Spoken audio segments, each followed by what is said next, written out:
Je dispose justement d'un aiguillage qui a des mauvais contacts et je vais vous faire la démonstration avec une petite locomotive à vapeur et vous verrez que l'éclairage a été modifié en mettant une LED avant et arrière pour remplacer les petites ampoules qui auparavant étaient d'une vingtaine de volts. Donc voici un transfo Marklin d'origine. Donc comme vous pouvez le voir, nous avons le point commun 0, je vais dire ici.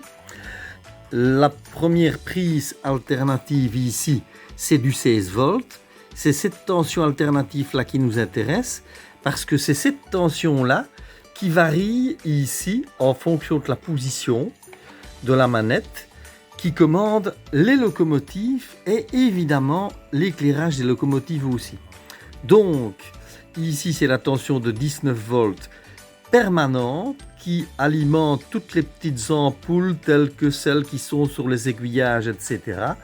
Comme par exemple celle-ci.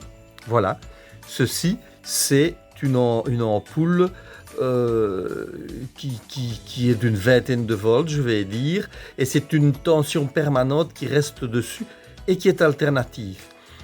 Il est bien entendu évidemment possible aussi de remplacer ces petites ampoules là par des LED en faisant un montage tout simple qui fonctionne aussi bien sur le 19 volts permanent alternatif qui est ici que sur le 16 volts alternatif qui est ici et qui varie en fonction de la manette, donc suivant que la locomotive avance, est arrêtée ou avance plus ou moins lentement ou rapidement.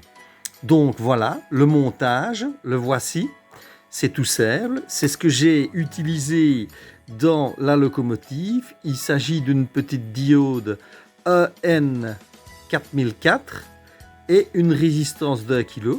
Ici, c'est une résistance d'un demi-watt, mais vous pouvez franchement prendre des résistances d'un quart de watt parce que le courant, dans ce cas-ci, est plus ou moins de 5 mA sur la LED qui est ici.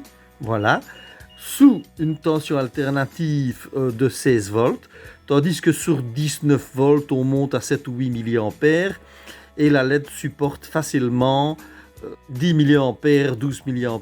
Donc voilà.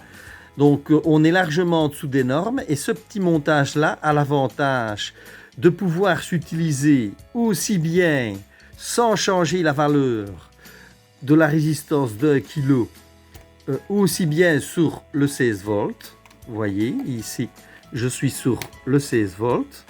Voilà, vous allez voir la petite LED qui s'allume.